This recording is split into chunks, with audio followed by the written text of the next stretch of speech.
नमस्कार दोस्तों, मेरा नाम डिम्पू भवनानी है और ये आपका अपना यूट्यूब चैनल है पॉलिटिक्स फॉर बिगिनर्स।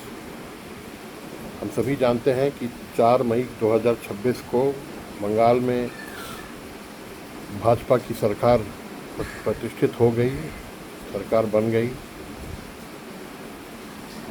और हम सब भाजपाइयों का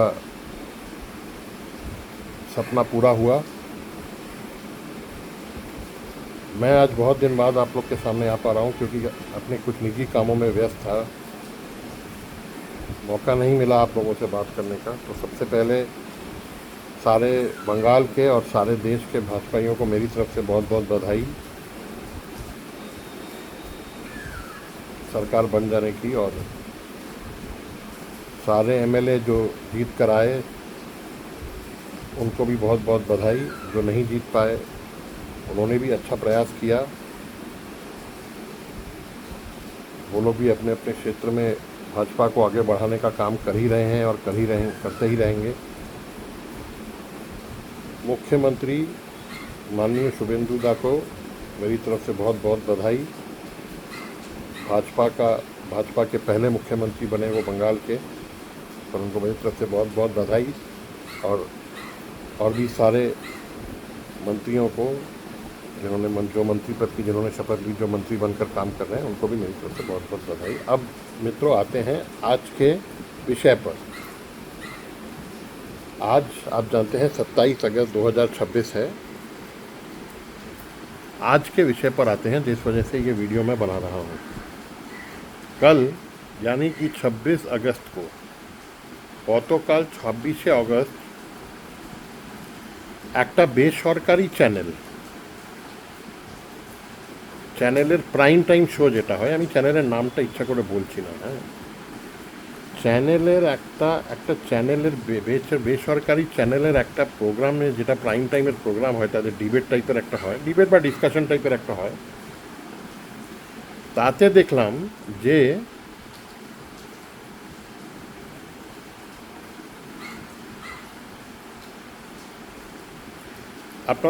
আপনারা যারা ভাজপার কার্যকর্তা তারা জানেন যে দুদিন আগে, মানে 25 তারিখ, গতকালের আগের দিন, পরশু দিন 25 তারিখ কলকাতা পুর ভোট আর হাওড়ার পুরসভার ভোটের ইনচার্জ আর কো কনভেনারের মানে লিস্ট বেরিয়ে গেছে। মানে কারা এই দুটো যে পুর ভোট হতে চলেছে তাদেরকে ইনচার্জ, মানে তাদের কাকে দায়িত্ব দেওয়া হয়েছে ভোটের ইনচার্জ আর কনভেনার, কো ইনচার্জ, সেই লিস্টটা বেরিয়ে গেছে। মাননীয় প্রতিমন্ত্রী সুকান্ত মজুমদারকে কলকাতা পুর ভোটের ইনচার্জ করা হয়েছে। ঠিক আছে, পার্টি তো নিজের কাজ করবেই। এটা সবে পার্টি ইনচার্জ আর কো ইনচার্জ অ্যানাউন্স করেছে, আপাতত ভোটের কোনো নোটিফিকেশন বেরোয়নি। কালকে ওই চ্যানেলের প্রাইম টাইমের প্রোগ্রামে দেখলাম কথা ডিসকাশন হতে হতে, আলোচনা হতে হতে একটা কথা বেরিয়ে গেল যে বিজেপি, মানে আমাদের দল ভাজপা, কার সাথে অ্যালায়েন্স করবে কি করবে না এই পুরো ভোটে। এই আলোচনা হতে হতে দেখলাম যে ওই প্রোগ্রামের যে হোস্ট, হ্যাঁ, ওই প্রোগ্রামকে যিনি হোস্ট করেন ওই বেসরকারি চ্যানেলে, তিনি ফোনে প্রোগ্রামের মাঝে ফোন লাইন থেকে সুকান্ত মজুমদার বাবুকে আর সুদীপ বন্দ্যোপাধ্যায়জিকে ফোনে ধরলেন আর ওদের সাথে কথা বললেন ওই অ্যালায়েন্সের, মানে জোটের ব্যাপারে, যে কার কার সাথে বিজেপির জোট হতে পারে কি হতে পারে না। প্রথমে উনি সুদীপ বন্দ্যোপাধ্যায়কে ধরলেন, যিনি এখন উনি এখন, আমরা সকলে জানি যে এনসিপিআই এখন বিজেপির একটা এনডিএর একটা ঘটক দল। 20 জন ওরা চলে এসছে টিএমসি থেকে, আর এনসিপিআই পার্টিতে তারা জয়েন করেছে, আর তারা এখন এনডিএকে সাপোর্ট করছে। মাননীয় প্রধানমন্ত্রীকে তারা, মোদিজিকে তারা সাপোর্ট করছে। তো হলোটা কি যে এই যে ভদ্রলোকটা যিনি হোস্ট ওই প্রোগ্রামটার, উনি ফোনে সুদীপ বন্দ্যোপাধ্যায়কে ধরলেন আর সুকান্ত বাবুকে ধরলেন, দুজনের সাথে কথা বললেন। প্রথমে ধরলেন উনি ফোনে সুদীপ সুদীপ বন্দ্যোপাধ্যায়জিকে। তো সুদীপ বন্দ্যোপাধ্যায়জি ওনাকে বললেন যে আমাদের সাথে তো বিজেপির কথা হয়ে গেছে, সম্ভবত উনি মুখ্যমন্ত্রীর নাম নিয়ে বললেন, হ্যাঁ, মাননীয় মুখ্যমন্ত্রীর নাম নিয়ে নেবেন, আমাদের কথা হয়ে গেছে, আমাদের তো জোট হচ্ছে, আমরা এনসিপিআই জোট করব, আমাদের জোটের কথা হয়ে গেছে, আমরা কলকাতা পুরসভায় বিজেপির সাথে জোটে লড়ব। ভালো কথা। তারপরে এই হোস্ট সুকান্তবাবুকে ফোন লাগালেন, একবার ফোন লাগালেন তো কথা হতে পারলো না, তারপর আরেকবার ফোন লাগালেন তো কথা হলো।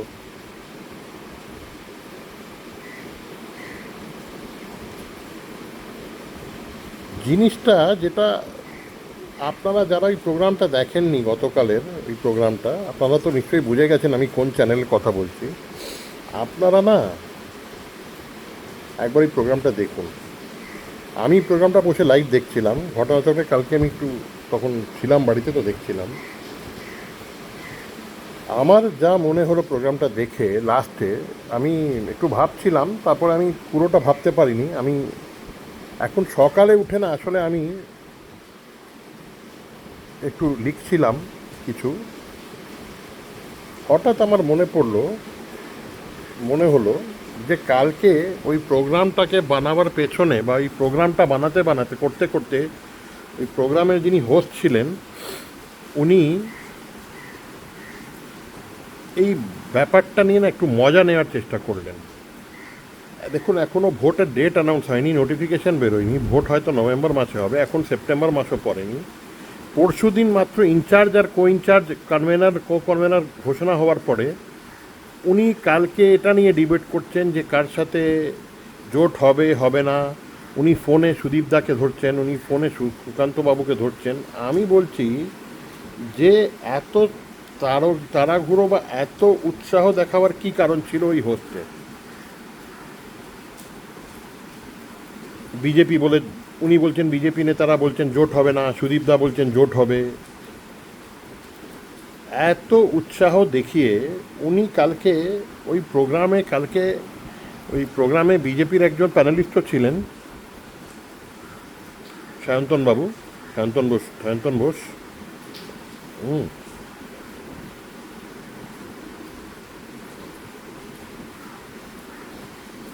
একটা পলিটিক্যাল পার্টি এখনও যে ইলেকশনের নোটিফিকেশন বেরোয়নি, সে শুধু ইনচার্জ কো ইনচার্জ ঘোষণা হয়েছে। একটা পলিটিক্যাল পার্টি তার 24 ঘন্টার ভেতরে কি করে বলবে যে ওর কার সাথে জোট হবে হবে না? জোট এমন একটা সেন্সিটিভ বিষয়, আপনারা জানেন দাদা বোনরা সবাই যারা আমার ভিডিওটা দেখছেন, রাজনীতিতে বা বিশেষ করে ভোটে জোট করা একটা খুবই সেন্সিটিভ বিষয় হয়, যেটা অনেক সময় ওপর মহল থেকে ঠিক হয়, অনেক সময় নিচে মহলের নেতারা ওপর মহলকে সাজেশন করেন, অনেক সময় ওপর মহলের নেতারা নিচে লেভেলের নেতাদেরকে একটু বলেন যে ভাই আপনারা একটু এটা দেখুন বা আপনারা ভাবুন। এখন কিছুই হয়নি, আর একটা চ্যানেলে এই একটা ডিবেট করার চেষ্টা হলো, ফোনে নেতাদেরকে ধরা হলো।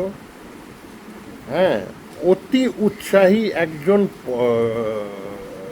প্রোগ্রামের একজন যিনি হোস্ট ওই প্রোগ্রামে ছিলেন, উনি অতি উৎসাহ এই ম্যাটারে দেখিয়ে কি আমার যা মনে হলো যে উনি একটু না আমাদের পার্টির মজা নেওয়ার চেষ্টা করেন। কেউ বলছে জোট হবে না, কেউ বলছে আরে বাবা এইভাবেই হয় জোটের সময়, সব লেভেলের জোটের সময় এটাই হয়। কেউ বলে হবে না, কেউ বলে হবে, কেউ বলে আমাদের এত সিট লাগবে, কেউ বলে এত আমরা কমে লড়বো না, কেউ বলে আমরা বড় দল আমরা বেশি দলে লড়বো। এসব কথা হয়, তারপরে ডিসাইড হয়ে যায়, ধীরে ধীরে সেটেল হয় জিনিসটা। আর ওই চ্যানেল আর ওই পলিটিক্যাল আর ওই চ্যানেল আর যিনি ওই প্রোগ্রামটা চালান, হোস্ট করেন, তাকে আমি বলতে চাই যে দাদা, আমাদের একটা নন ইস্যুকে, যে ইস্যুটা এখনও সেটেলই হয়নি, তাতে মজা না নিয়ে বরঞ্চ ওই আপনার বাঁ দিকে কোনায় কংগ্রেসের যে স্পোক্স পারসন মানে প্যানেলিস্ট সৌম্যবাবু বসে থাকেন না আপনার প্রোগ্রামে, তা একটু ওনার মজা নিন। ওনাকে আগে জিজ্ঞেস করুন যে কেন কংগ্রেস পার্টি বলেছে যে আমরা বন্দে মাতরম আমরা পুরো গাইব না। ওনাকে কারণটা জিজ্ঞেস করুন। যে পার্টি বলছে আমরা বন্দে মাতরম পুরো গাইব না, ওরা পুরো নিজের পার্টির মানে একদম মানে পার্টির মিটিংয়ে পুরো ঘোষণা করে বলে দিয়েছে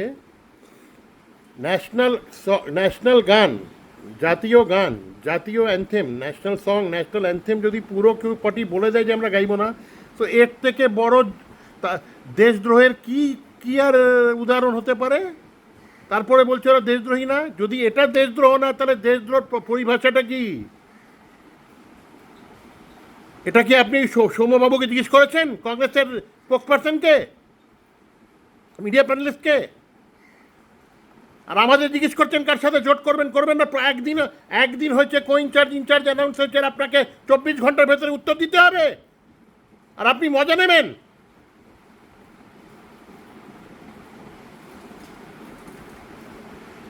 যে ভোট এখনো ঘোষণা হয়নি, কোনো প্ল্যানিং হয়নি, আপনি মিডিয়া প্যানেলিস্টকে জিজ্ঞেস করছেন কার সাথে কার জোট হবে? আরে মিডিয়া প্যানেলিস্ট, এটা তো সেন্সিটিভ, এটা তো পার্টি অফিসে ডিসাইড হবে।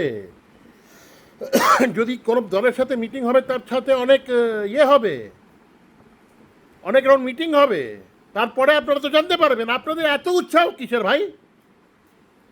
এত উৎসাহ কিসের আপনাদের? বাজে কথা বলেন আপনারা।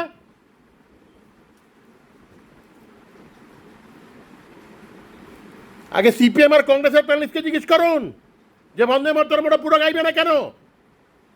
কেন গাইবে না? দেশদ্রোহীদেরকে বসিয়ে রেখেছেন নিজের স্টুডিওতে, আর আমাদেরকে আর আপনাদেরকে 24 ঘন্টার ভেতরে উত্তর দিতে হবে কার সাথে জোট হবে, কার সাথে জোট হবে না।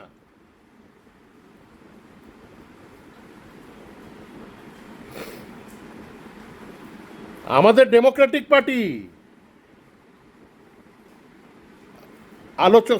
সব লেভেলের নেতাদের সাথে আলোচনা করে, ডিসকাশন করে ডিসিশন নেওয়া হয়। আপনাদের ওই 15 বছর যে চালিয়ে গেছে দিদি, আপনাদের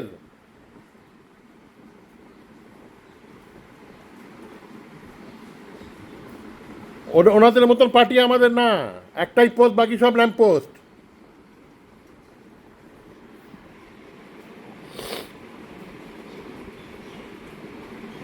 আর ওই যে কোনো আর একটাকে বসিয়ে রেখেছেন ধারে, টিএমসির ওই প্যানেলিস্টটা, কী নাম, অনির্বাণ, পুরো নামটা আমি জানি না।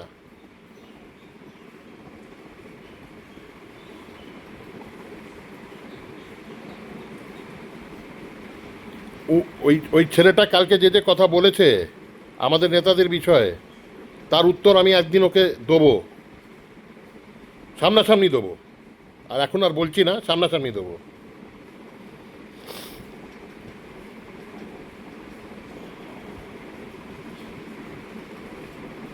আপনারা বন্ধুরা আপনাদেরকে আরেকটা কথা জানিয়ে দিই, যারা জানেন না। এই যে 15 আগস্ট গেল, আমাদের স্বাধীনতা দিবস যেটা গেল, এই 10 দিন আগে, 12 দিন আগে, সেই প্রোগ্রাম থেকে, সেই কেরালায় যেখানে যেখানে হালে কংগ্রেসের সরকার হয়েছে, কংগ্রেসের সরকার তো না, ইউডিএফের সরকার হয়েছে, ইউনাইটেড ডেমোক্রেটিক ফ্রন্ট। ওইখান থেকে ওই স্টেটের কংগ্রেসের যত 15 আগস্টের প্রোগ্রাম হয়েছে সারা কেরল রাজ্যতে, সেইখান থেকে তো বন্দে মাতরম পুরোভাবেই গায়েব করে দেওয়া হয়েছে। মানে কোনো ইয়েই করেনি। মানে দুটো প্যারাগ্রাফ যেটা ওরা বলছে যে আমরা গাইব, সেটা বন্দে মাতরম যে দুটো প্যারাগ্রাফও এখানে ওরা কংগ্রেসের সব প্রোগ্রাম থেকে উড়িয়ে দিয়েছে, জানেন? এটা আমি কিন্তু সোশ্যাল মিডিয়া থেকে ইনফরমেশন পেয়েছি। এই হচ্ছে কংগ্রেস পার্টি। জাতীয় অ্যান্থেম, জাতীয় গানের তারা সম্মান করবে না, তারপর তারা বলবে তারা দেশদ্রোহী না, তারা নাকি খুব দেশপ্রেমী লোক। এবার আপনারা ফয়সলা করুন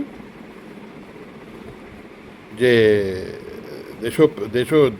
যে রাষ্ট্রীয়বাদী আর দেশপ্রেমী আমরা বিজেপিওয়ালা লোকগুলো না কংগ্রেসের লোকগুলো। এবার জনগণ ফয়সলা করুক। আর কিছু আমি বললাম না, ভিডিওটা একটু লম্বা হয়ে গেল। বন্দে মাতরম, ভারত মাতা কি জয়। লাস্টে ভিডিও শেষ করার আগে আবার বলবো, মাননীয় মুখ্যমন্ত্রী শুভেন্দু অধিকারী মহাশয় আর সবাই যারা জিতে এসছেন, যারা জিতে পারেননি, তারা বেঙ্গলকে সোনার বাংলা করে দেওয়ার যে কাজ করা শুরু করে দিয়েছেন, খুব স্পিডে শুরু করে দিয়েছেন, তাতে কিন্তু এটা কিন্তু সারা দেশ দেখছে, শুধু বেঙ্গলের লোক না, সারা দেশ দেখছে, সারা দুনিয়ার বাঙালিরা আর অবাঙালিরা দেখছে, ভারতীয়রা দেখছে। চালিয়ে যান দাদা। वंदे मातरम, भारत माता की जय।